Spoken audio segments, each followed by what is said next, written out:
Good morning class 10th। मैं रोज़ी Chhabra PGT biology जीजीएचएस Hasanpur नू से। आज हम क्लास 10th के पार्ट 6 यानी कि चैप्टर 6 लाइफ प्रोसेसेस के बारे में पढ़ेंगे।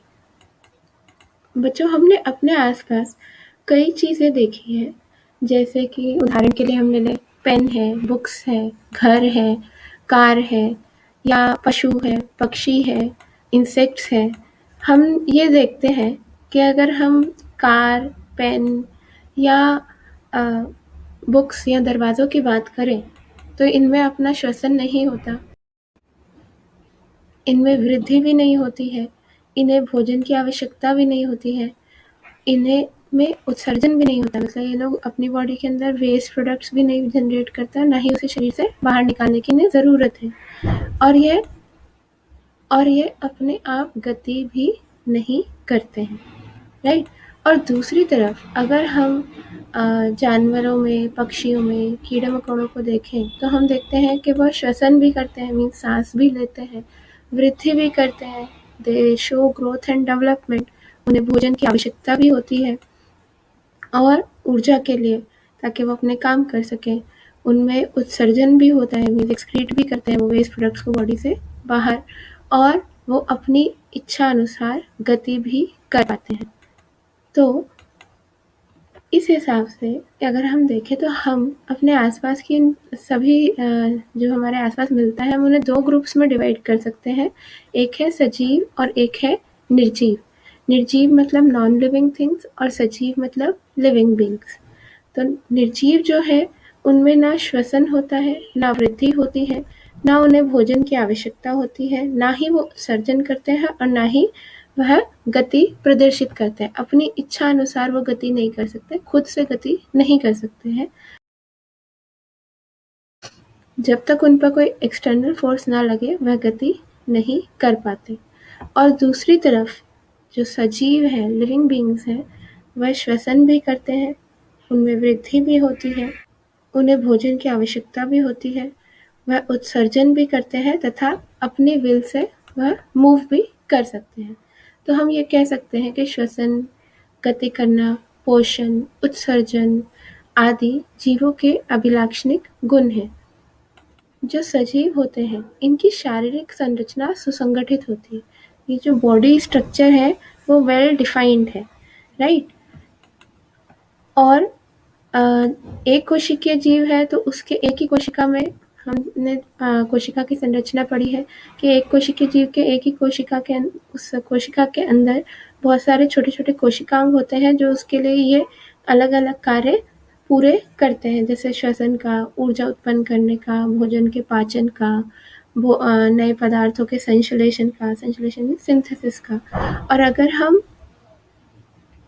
अगर हम बहुकोशिक जीवों की बात करते हैं तो उनका बॉडी स्ट्रक्चर भी बहुत वेल डिफाइंड है कि जो कोशिकाएं हैं, कोशिकाओं से मिलकर बनते हैं उत्तक, उत्तक से ऑर्गन्स, अंग, अंग से अंग तंत्र, और उससे बनता है जीव, यानी कि राइट।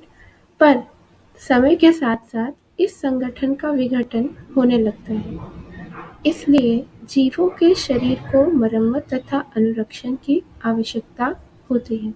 पर क्या होता है, टाइम के साथ साथ जैसे वो ओल्ड होते जाते हैं तो उनके बॉडी में डिजनरेशन भी शुरू होता है। मतलब ग्रोथ तो हुआ, एक स्टेज तक ग्रोथ होता है, उसके बाद बॉडी डिजनरेट करने लगती है। डिजनरेट मतलब अपने आप खराब होने लगती है या टूटने लगती है। तो उस कंडीशन में उनकी बॉडी को प्रोटेक्ट करने के लिए, उसको रिपेयर करने के लिए, मरम्मत मतलब रिपेयरिंग और अनुरक्षण मतलब प्रोटेक्शन, तो उनके बॉडी कॉन्स्टिट्यूशन का रिपेयर और प्रोटेक्शन के लिए नेचर ने हमें कुछ प्रोसेसेस प्रोवाइड किए हमारी बॉडी के अंदर। उन प्रोसेसेस को कहते हैं हम जैव प्रक्रम या लाइफ प्रोसेसेस। वे सभी प्रक्रम जो संयुक्त रूप से जीव के अनुरक्षण का कार्य करते हैं जैव प्रक्रम कहलाते हैं। Life processes are the basic processes in living organisms which are necessary for maintaining their life. जैसे अभी हमने देखा था कि जो सजीव है उनमें श्वसन, भोजन खाना, गति करना, उत्सर्जन करना, ये क्या है? ये उनके अभिलाक्षणिक गुण है। क्यों अभिलाक्षणिक गुण है? क्योंकि ये उनकी लाइफ को, उनके जीवन को चलाते रहने के लिए बहुत इम्पोर्टेंट है। अगर इनमें से कोई एक प्रोसेस भी पूरा नहीं होगा तो वह जीव जीवित नहीं रह पाएगा। तो आइए देखते हैं कि हमारे मुख्य लाइफ जैव प्रक्रम कौन से हैं। पोषण, nutrition. It is the process of taking food by an organism and its utilization by the body for life processes. वह विधि जिसके द्वारा प्राणी अपना भोजन प्राप्त करता है और उसका उपयोग करता है, पोषण कहलाता है। श्वसन, respiration. It is the process by which food is burnt in the cells of the body the help of oxygen to release energy. वह प्रक्रम जिसके द्वारा भोजन का दहन होता है हमारे शरीर में, हमारी कोशिकाओं के अंदर, जिससे कि ऊर्जा मुक्त होती है। वहन, transportation. It is the process by which food, oxygen, water, waste products are carried from one part of the body to the other. वह प्रक्रम जिसके द्वारा खाना, ऑक्सीजन, जल और वर्ज्य पदार्थ यानी कि वेस्ट प्रोडक्ट्स हमारे शरीर के एक अंग से दूसरे अंग तक ले जाए जाते हैं, उसे वहन तंत्र कहते हैं। उत्सर्जन, excretion. It is the process by which waste products are removed from the body. वह प्रक्रम जिसके द्वारा वर्ज्य पदार्थों को शरीर से निष्कासित किया जाता है, शरीर से बाहर निकाल दिया जाता है। पोषण, वह पदार्थ जो हम ऊर्जा प्राप्त करने के लिए ग्रहण करते हैं, भोजन कहलाता है। सजीवों द्वारा भोजन ग्रहण करने एवं इसके उपयोग की विधि को पोषण कहते हैं। Process in which the food is consumed by the organisms in the body and utilizing the nutrients from the food is called nutrition. पोषण के प्रकार, टाइप्स ऑफ न्यूट्रिशन. सबसे पहला पोषण का प्रकार है स्वपोषण यानी कि ऑटोट्रॉफिक न्यूट्रिशन. पोषण की वह विधि जिसमें जीव अपना भोजन स्वयं बनाता है, स्वपोषण कहलाती है. उदाहरण, पादप, मतलब कि पेड़ पौधों के अंदर यह पोषण पाया जाता है.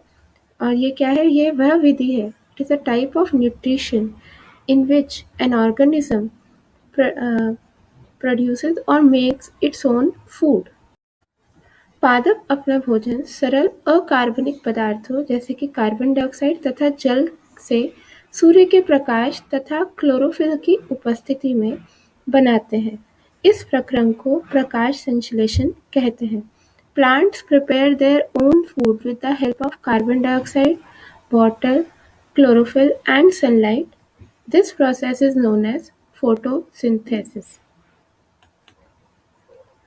दूसरा प्रकार है विषम पोषण, हेट्रोट्रॉफिक न्यूट्रिशन.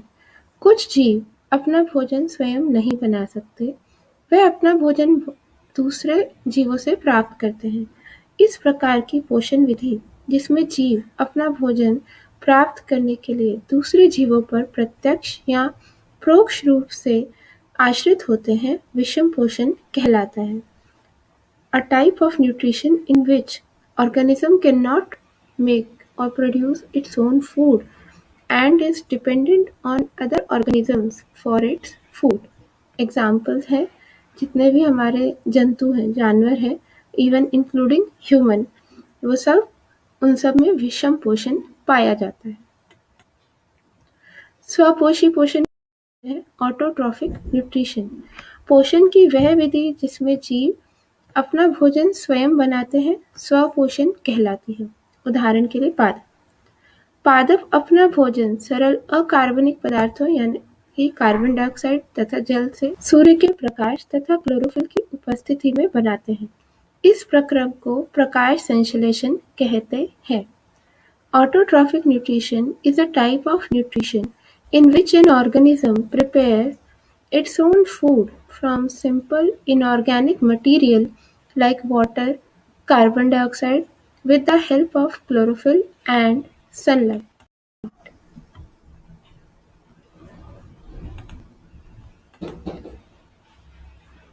तो यह आप देख सकते हैं, ये फोटोसिंथेसिस का ही केमिकल रिएक्शन है, प्रकाश संश्लेषण का रासायनिक अभिक्रिया है। तो हम देख सकते हैं कार्बन डाइऑक्साइड और जल का संयोजन होता है क्लोरोफिल में सनलाइट की उपस्थिति में, जिससे कि बनता है ग्लूकोज, ऑक्सीजन और जल।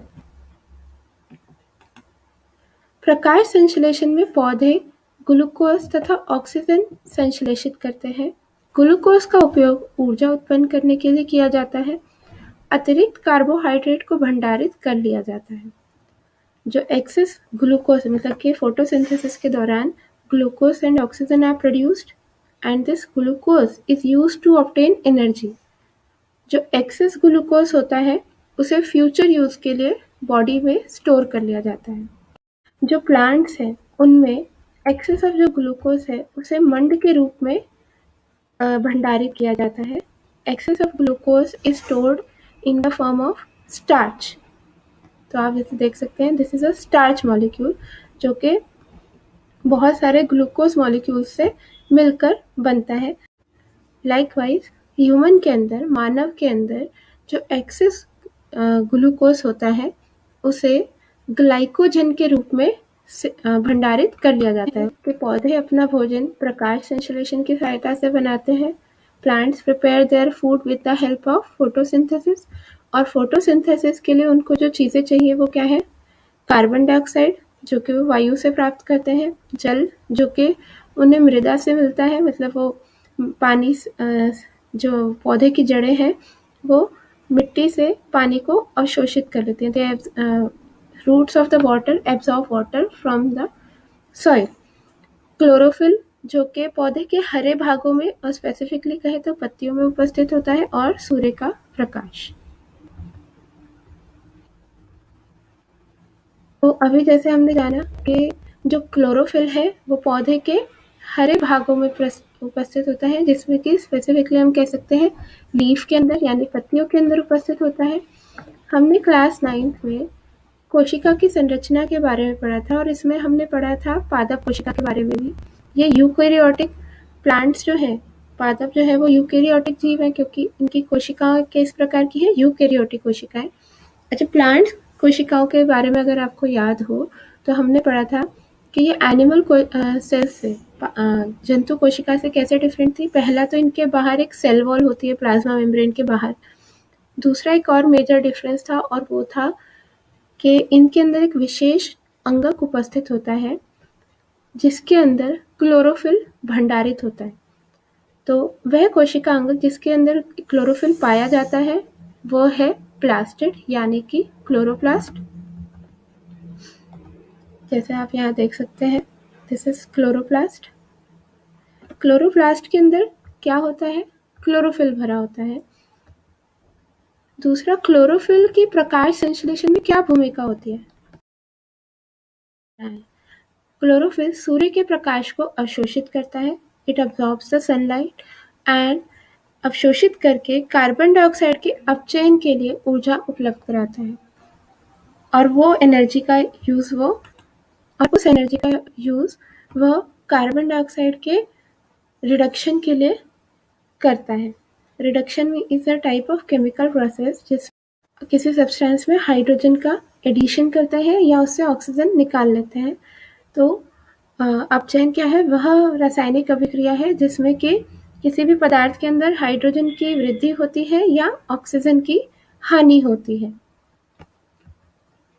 प्रकाश संश्लेषण के दौरान होने वाली मुख्य घटनाएं।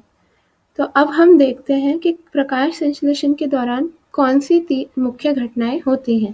पहला है क्लोरोफिल द्वारा प्रकाश ऊर्जा को अवशोषित करना, प्रकाश ऊर्जा को रासायनिक ऊर्जा में रूपांतरित करना तथा जल के अणुओं का हाइड्रोजन तथा ऑक्सीजन में अपघटन, कार्बन डाइऑक्साइड का कार्बोहाइड्रेट में अपचयन।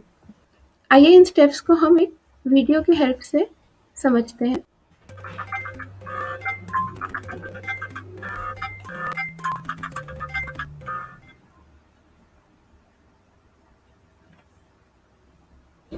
तो जैसे कि यहाँ पे हम देख सकते हैं कि सबसे पहले क्लोरोफिल ने लाइट को एब्सॉर्ब किया, उसके बाद वो लाइट एनर्जी को केमिकल एनर्जी में कन्वर्ट करता है। How? It uses that light energy to split water molecules into hydrogen and oxygen. Then जो हाइड्रोजन प्रोड्यूस होती है that is used to reduce carbon dioxide to carbohydrates. पर क्या ये तीनों स्टेप्स एक साथ ही हो जाते हैं, मतलब कंटिन्यूएशन में होते हैं सभी प्लांट्स में? ऐसा नहीं है। जो मरुस्थलीय पौधे होते हैं, plants which grow in desserts, इनमें ये चरण एक समय में पूरे नहीं होते हैं। वह कार्बन डाइऑक्साइड का अवशोषण रात्रि में करते हैं तथा एक मध्यस्थ उत्पाद बनाते हैं। बट नेक्स्ट क्वेश्चन ये कि वो कार्बन डाइऑक्साइड का अवशोषण दिन में क्यों नहीं कर रहे हैं, उन्हें रात में करने की क्या ज़रूरत है? उसका रीज़न है मरुस्थलीय परिस्थितियाँ, डेजर्ट कंडीशंस। दिन के समय में डेजर्ट्स में अत्यधिक तापमान होता है, हाई टेम्परेचर, तेज़ धूप होती है, पानी की कमी होती है। पानी की कमी तो इन जनरल होती ही है। इन स्थितियों से बचने के लिए में वाष्पोत्सर्जन भी बहुत ज़्यादा हो सकता है, जिसके कारण प्लांट से वाटर लॉस बहुत ज़्यादा होगा। तो इन स्थितियों से बचने के लिए वाष्पोत्सर्जन द्वारा जल की हानि को कम करने के लिए वे दिन के समय में स्टोमेटा बंद रखते हैं और रात के समय में स्टोमेटा खोलते हैं। और जब रात को स्टोमेटा खोलते हैं तो वो कार्बन डाइऑक्साइड का अवशोषण कर लेते हैं और एक मध्यस्थ उत्पाद बनाते हैं। दिन के समय में क्लोरोफिल ऊर्जा अवशोषित करके अंतिम उत्पाद बनाता है। Desert plants use CAM pathway. They open stomata at night, which allows CO2 to diffuse into the leaf to be combined with PEP and form malate. जो मध्यस्थ उत्पाद है उसका नाम है malate. During daytime, this malate is sent to chloroplast for Calvin cycle and glucose is produced. अब आगे हम कुछ क्रियाकलाप देखते हैं जिनकी सहायता से हम ये देख पाएंगे कि जो प्रकाश संश्लेषण के अलग-अलग घटक हैं वो क्या भूमिका निभाते हैं प्रकाश संश्लेषण में। मीन्स कि अगर हम उनमें से किसी एक घटक को निकाल दें या रिस्ट्रिक्शन कर दें तो हम देखेंगे कि क्या प्रकाश संश्लेषण प्रभावित होता है या नहीं।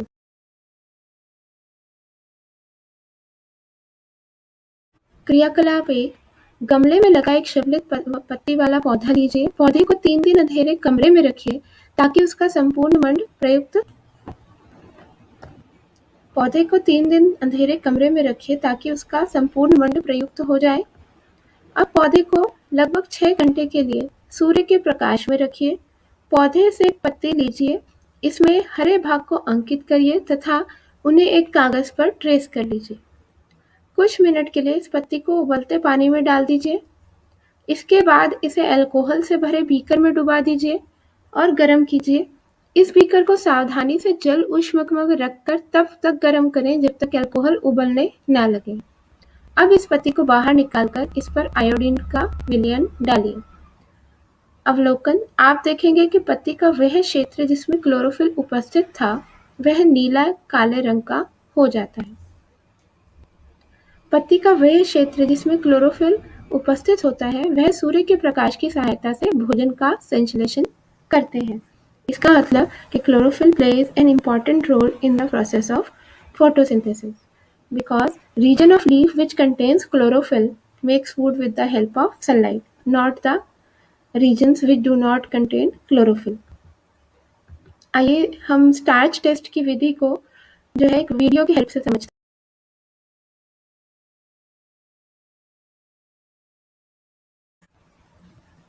तो इसमें हमने पहले वाटर को बॉईल करना है, एक लीफ लेनी है, हमने लीफ को पानी में डालना है और उसको बॉईल करना है और तब तक बॉईल करना है जब तक कि वो अच्छे से बॉईल होकर सॉफ्ट ना हो जाए, राइट। अभी जैसे आप देख सकते हैं कि बॉइलिंग स्टार्ट हुई है तो लीफ जो है अभी पानी पे ही तैर रही है। धीरे धीरे लीफ जो है वो वाटर के सरफेस के नीचे हो जाती है और कुछ उसके कलर में भी थोड़ा सा चेंज आता है। आप देख सकते हैं ये वाटर में बॉइलिंग करना इसलिए ज़रूरी है क्योंकि लीव्स के ऊपर प्रोटेक्शन के लिए एक वैक्सी सब्सटेंस की एक मोमीय पदार्थ की परत होती है जिसे हम कहते हैं क्यूटिकल। तो स्टार्च टेस्ट परफॉर्म करने से पहले सबसे पहले ज़रूरी है कि वो क्यूटिकल की लेयर रिमूव हो। उसके बाद आप देख सकते हैं कि यहाँ पे अब मैं इसको एक और लिक्विड में बॉईल कर रही हूँ। ये लिक्विड है इथेनॉल, या आप ये कह सकते हैं अल्कोहल। तो अल्कोहल में हम क्यों बॉईल करते हैं, आप जैसे देख सकते हैं कि अब ये जो अल्कोहल है ये ग्रीन कलर का होता जा रहा है। रीज़न यही है कि अब हमको लीफ में से क्लोरोफिल भी निकालना है, इसलिए हम इसको अल्कोहल में बॉईल करते हैं। अल्कोहल को कभी डायरेक्टली बॉईल नहीं करना चाहिए क्योंकि इन्फ्लेमेबल सब्सटेंस है, तो ये आग पकड़ सकता है। अब ये पूरी तरह से लीफ कलरलेस हो गई है, तो इसको हमने बाहर निकाल लिया और इसको हम फिल्टर पेपर की हेल्प से या टिश्यू पेपर की हेल्प से हम इसे ड्राई करेंगे। इसके ड्राई होने के बाद हम इसको अच्छी तरह से, जब ये सूख जाएगी, इसके बाद हम इस पे आयोडीन सोल्यूशन डालेंगे। आयोडीन जो है वो स्टार्च के साथ ब्लू ब्लैक कलर देता है।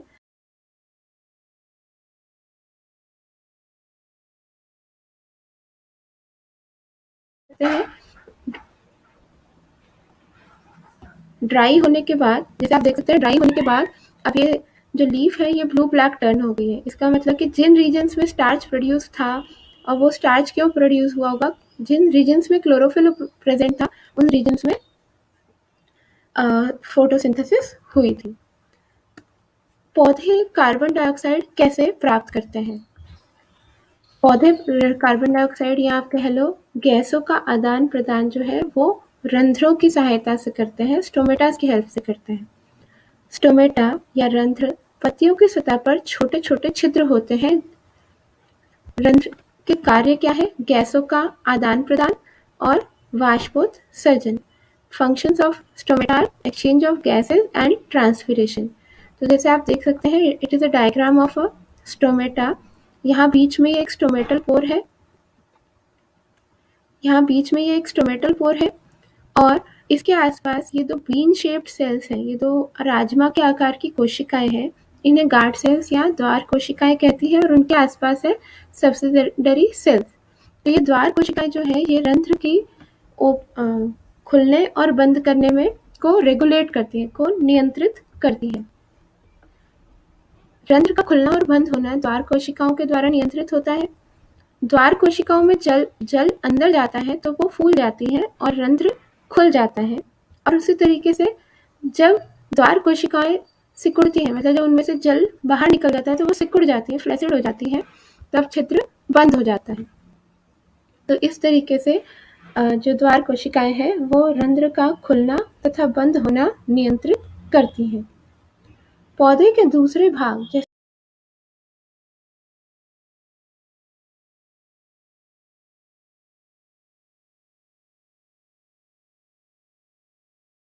जड़ तथा तना में भी गैसों का आदान प्रदान होता है। इनकी सतह पर भी छोटे छोटे छिद्र होते हैं जिन्हें लेंटिसेल्स कहते हैं, और ये लेंटिसेल्स जो है उनको गैसियस एक्सचेंज में, गैसेस के एक्सचेंज में हेल्प करते हैं। आइए अब हम ये समझते हैं कि कार्बन डाइऑक्साइड प्रकाश संश्लेषण पर क्या प्रभाव डालती है। लगभग एक समान आकार के दो गमलों में दो पौधे लीजिए। 3 दिन तक उन्हें अंधेरे कमरे में रखिए।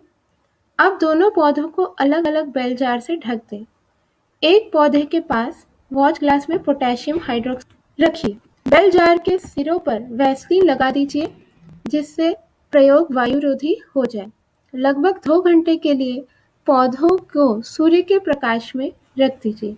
प्रत्येक पौधे से एक पत्ती तोड़िए और उन पर मंड का परीक्षण कीजिए। मंड का परीक्षण वैसे ही होगा जैसे अभी हमने वीडियो में देखा था।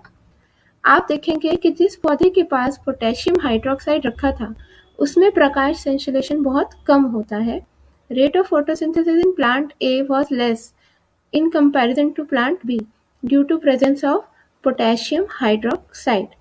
पोटेशियम हाइड्रोक्साइड एक ऐसा कंपाउंड है जो कि अपने आसपास के एयर से कार्बन डाइऑक्साइड को एब्जॉर्ब कर लेता है। निष्कर्ष: इस प्रयोग से यह सिद्ध होता है कि कार्बन डाइऑक्साइड प्रकाश संश्लेषण के लिए आवश्यक है।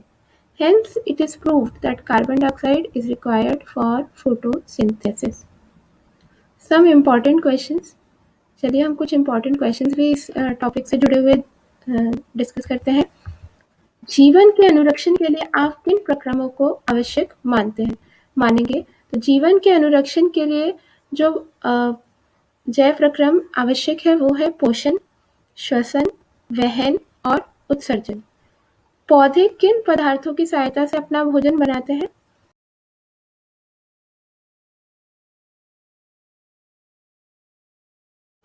पौधे कार्बन डाइऑक्साइड, जल बाहर से लेते हैं, सूर्य का प्रकाश बाहर से लेते हैं और क्लोरोफिल उनमें उपस्थित होता है। तो पौधे अपना भोजन किनकी सहायता से बनाते हैं?